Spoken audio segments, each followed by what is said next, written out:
Subscribe करें हमारे YouTube channel को और बेल आइकन को प्रेस करें हमारे लेटेस्ट वीडियोस को देखने के लिए।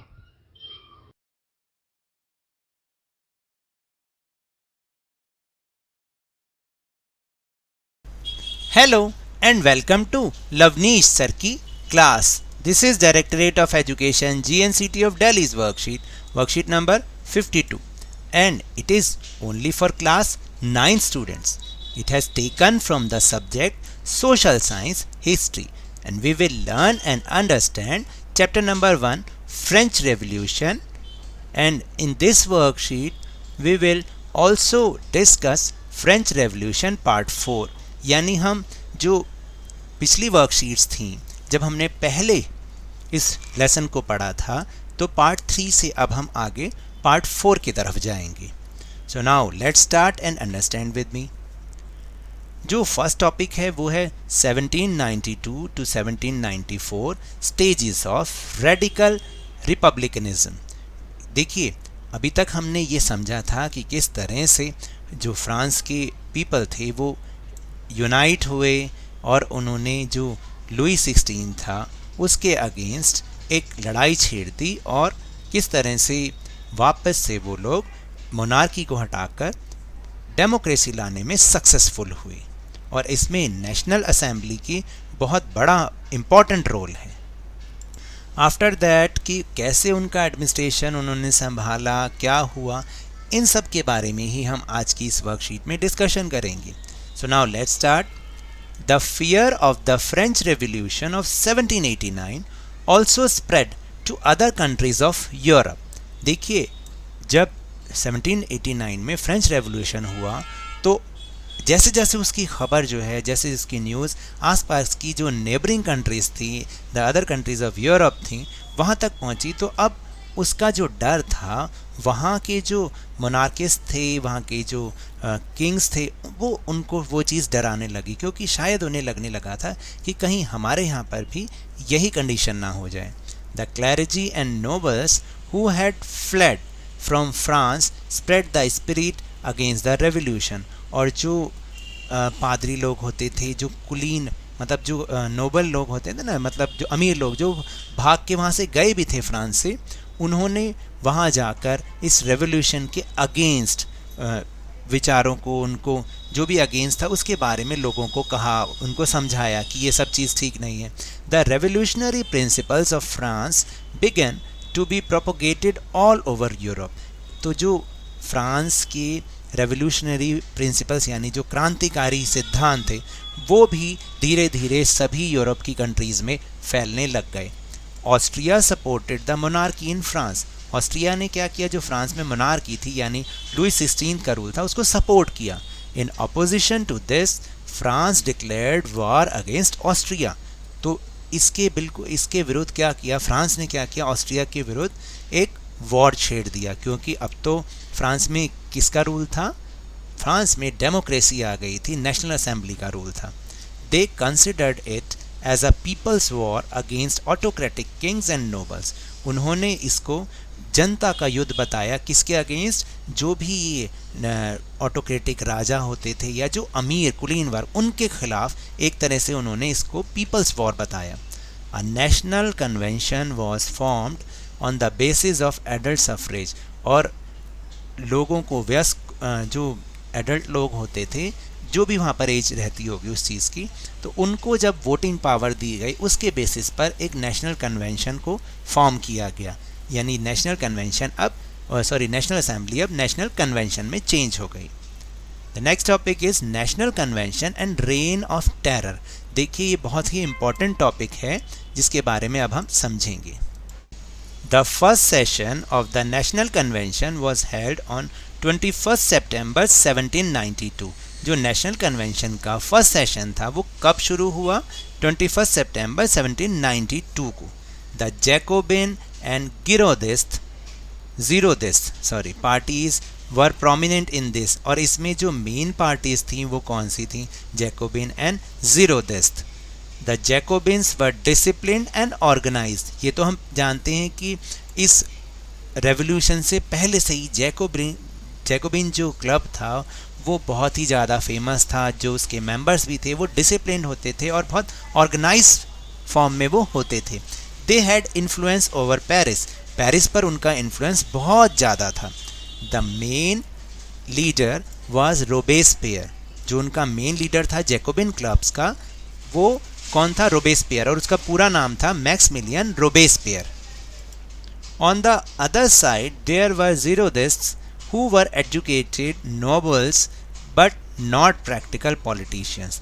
जो Zerodists थे वो educated तो थे, लेकिन वो politician, practical politicians नहीं थे। The prominent leader were Madame Roland and Brisson, etc. देखिए मैंने इसको ऐसे इसलिए पढ़ा क्योंकि ये फ्रेंच वर्ड्स हैं, इन्हें हम रोलैंड नहीं कर सकते या ब्रिसॉट नहीं बोलते, इसलिए हमने इसको क्या पढ़ना है? मदाम रोला एंड ब्रिसो।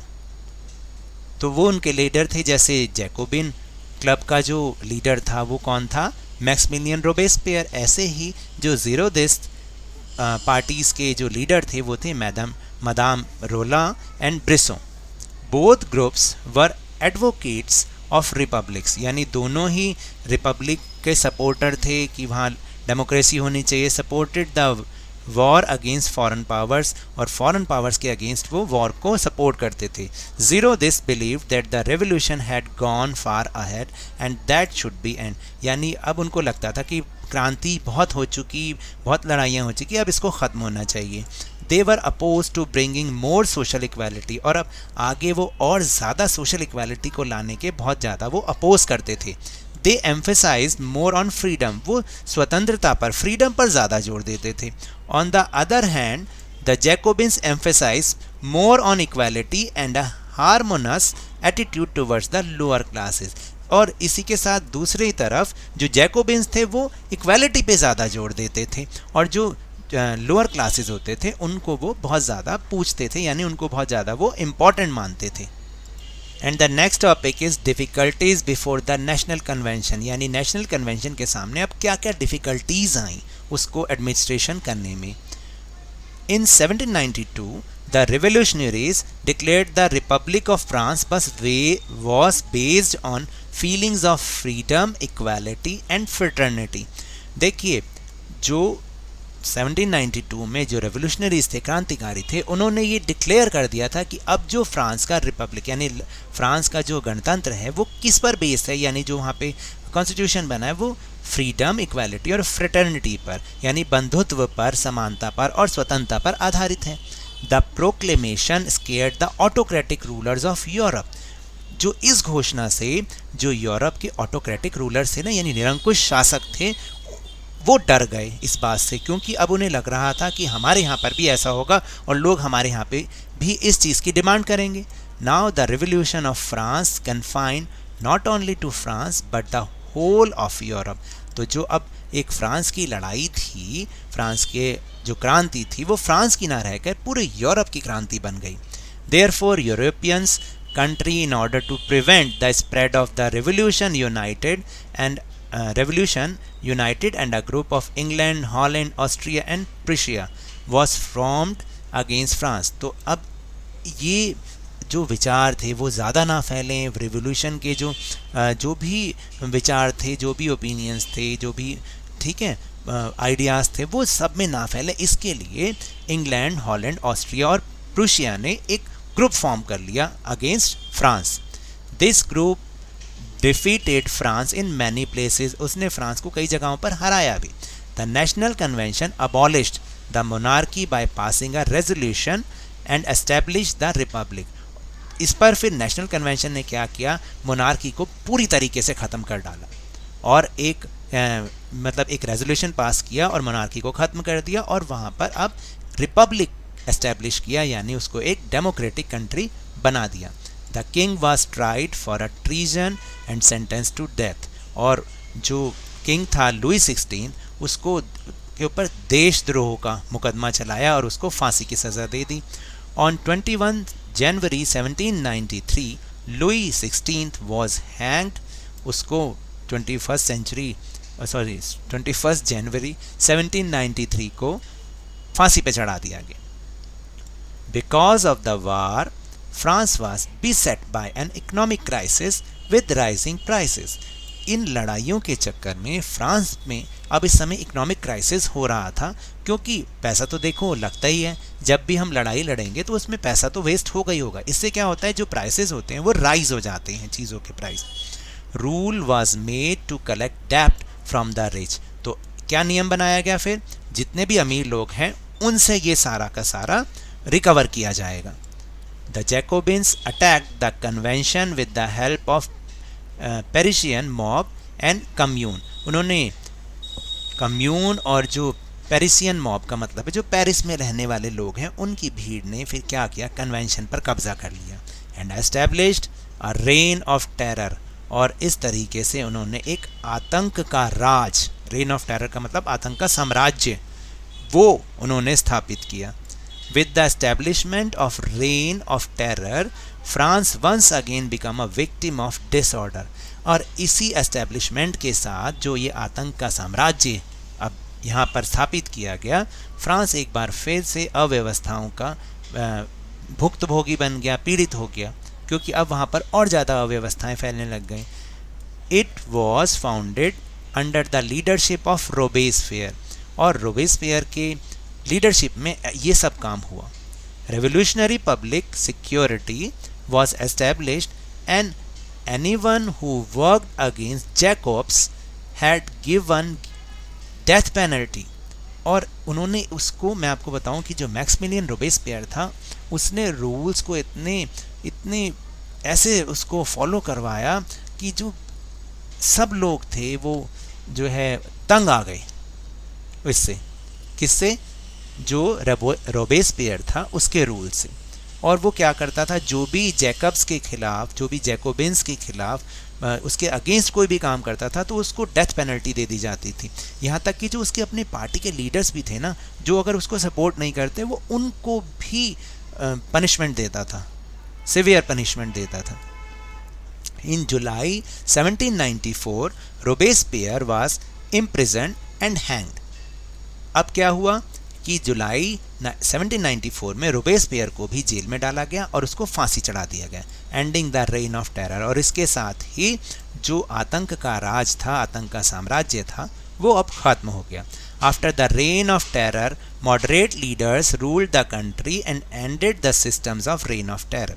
फिर इसके बाद जो मॉडरेट लीडर्स थे, जो उदारवादी लोग थे, उन्होंने इस कंट्री को रूल किया, फ्रांस को रूल किया, और जो भी सिस्टम रोबेस्पियर ने बनाया था उन सबको ख़त्म कर दिया गया। कंट्रोल ओवर प्राइसेस पे कंट्रोल कर दिया गया, क्योंकि आपने देखा कि चीज़ों के प्राइस बहुत ज़्यादा बढ़ गए थे। And remuneration impose was lifted which was impose during the rain of terror. देखिए उसने क्या किया था रोबेस्पियर ने, कि सबकी मजदूरी जो थी, जो भी रेम्यूनरेशन मिलता था किसी को काम के बदले, वो सब फिक्स कर दिया था, चाहे कोई कैसा भी काम करे। तो ये भी चीज़ ठीक नहीं है, तो इन सब चीज़ों को अब ख़त्म कर दिया गया। And the next topic is functions of national convention, यानी नेशनल कन्वेंशन ने क्या क्या काम किए थे। First is national education policy was adopted, French was declared as a national language, यानी एक नेशनल एजुकेशन पॉलिसी को अपनाया गया और फ्रेंच भाषा को नेशनल लैंग्वेज घोषित कर दिया गया। Slavery system was abolished and laws on imprisonment were abolished for non payment of डेप्ट। तो देखिए उन्होंने क्या किया, जो स्लेवरी सिस्टम फ्रांस में चलता था उसको सबसे पहले हटाया गया, और जो भी अगर कोई डेप्ट यानी लोन अगर नहीं पे करता था तो उसको जेल हो जाती थी, तो इस लॉ को भी हटा दिया गया। फिर इसके बाद the law of succession to the eldest son was abolished, यानी बड़े बच्चे को ही, जो बड़ा पुत्र होता था उसको ही सक्सेशन मतलब उत्तराधिकार देना, इस नियम को भी ख़त्म किया गया। नेक्स्ट इज अ न्यू पंचांग और calendar was introduce 22 September 1792 in commemoration of ending the monarchy and the founding day of the republic, यानी एक नया कैलेंडर, एक नया पंचांग इंट्रोड्यूस किया गया जब राजतंत्र को समाप्त किया गया। कौन सी डेट को? 22 September 1792। A new method of measurement, gram, liter and meter was introduced। जो एक नया मेजरमेंट का मेथड अपनाया गया और वो पूरे फ्रांस में एक जैसा रखा गया, जिसको ग्राम, लीटर, मीटर में ये सब चीज़ों को इंट्रोड्यूस किया गया।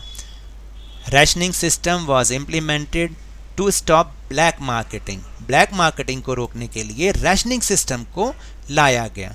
The policy of compensation was abolished, जो पॉलिसी थी कंपनसेशन देने की उसको ख़त्म किया गया। Income tax and war tax were also impose, यानी जनता पर इनकम टैक्स और वॉर टैक्स भी लगाया गया। So these are the topics of this worksheet. Now we'll move on our question answer section. So the first question is, why were other European rulers upset by the French Revolution? So my suggestion is, the fear of 1789 French Revolution started spreading to other countries of Europe as well. The revolutionary principles of France started propagating all over Europe. The revolutionaries declared that the Republic of France was based on the feelings of freedom, equality and fraternity. The proclamation scared the autocratic rulers of Europe. देखिए, मैंने इसके बारे में आपको पहले भी समझाया है, तो ये इसका आंसर हो सकता है। Now the question number 2 is, who was Robespierre? Answer is, Robespierre was the leader of Jacobin Club. Question number 3 is, what was the reign of terror? आतंक का राज किसे कहते हैं, क्या था? When the power of France came into the hands of Robespierre, he made the rules and laws so strictly enforced that the people of France triumphed. Triumphed का मतलब होता है कि लोग भी अब उससे परेशान हो गए थे। Whoever worked against Jacobins would be given the death penalty. Even if the leaders of his own party worked against him, he would get severe punishment. This is called the reign of terror. And the last question, question number 4 is, what were the important functions of the National Convention? तो काफ़ी सारे functions हमारी worksheet में लिखे हैं, मैंने यहाँ पर 3 लिखे हैं, आप ज़्यादा भी लिख सकते हैं। First is, national education policy was adopted and French was declared as the national language. Second is, slavery system was abolished and law of imprisonment were abolished for non-payment of debt. And the third one is, the law of succession to the eldest son was abolished.